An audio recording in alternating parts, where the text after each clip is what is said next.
တာအမေစီပတ်စံထက်မလွဲပါနဲ့တော့တားလာစင်ပို့ပေးနေတဲ့ပင်စင်လာစာ1000ကိုအမေတပြားမှမရခဲ့ပါဘူးအမေဘာပြောလိုက်တယ်တပြားမှမရဘူးဆိုတာဟုတ်လားဒါဆိုတားဒီ3နှစ်အတွင်းအမေကတ်ထဲလာစင်ပုံမှန်လွှဲပေးနေတဲ့3,600,000ကဘဲရောက်သွားတာလဲကတ်ကိုတားရဲ့ခင်မယူသွားတာကြပြီးအမေအတွက်တိမ့်ပေးထားမယ်ဆိုပြီးတော့လေဒီနေ့အမေဖုန်းဆက်ရတာကတားညစ်နက်ခံရှာထားတဲ့တွေးချွေးစာတွေအလကားဖြစ်သွားမှဆိုးလို့ပါအခုအမေညစ်နက်ပိုင်းဆိုမြို့ဟောင်းကစားတောက်ဆိုင်တန်းတွေမှာစက်ကူချက်ဖာတွေနဲ့ရေတက်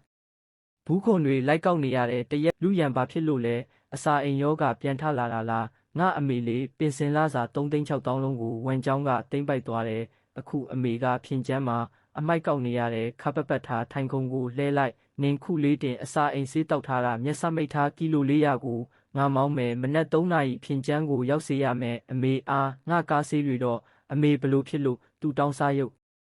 ပေါက်ပြီးလမ်းပေါ်လျှောက်သွားနေတာလဲ sorry ပါကြောင်းရဲ့အမေတမင်လောက်တာမဟုတ်ပါဘူးအခုပဲပြန်တုတ်ပေးပါမယ်အာမကိုင်နဲ့လေအင်ကြီးလက်မှာတဲတွေကြီးပဲတုတ်လေပေလေပဲဒါကလူစယ်နဲ့ကျမအခုမှထုတ်ထားတဲ့ကားတလေတိန့်ချီတန်တာအမေသားတကောင်ရန်ကြီးဘလို့လောက်ရောက်လာတာလဲမကိုင်နဲ့လေအမေကူမှရေပုတ်တွေနဲ့ညစ်ပတ်နေတာပဲမညစ်ပတ်ပါဘူးနည်းနည်းမှမညစ်ပတ်ပါဘူး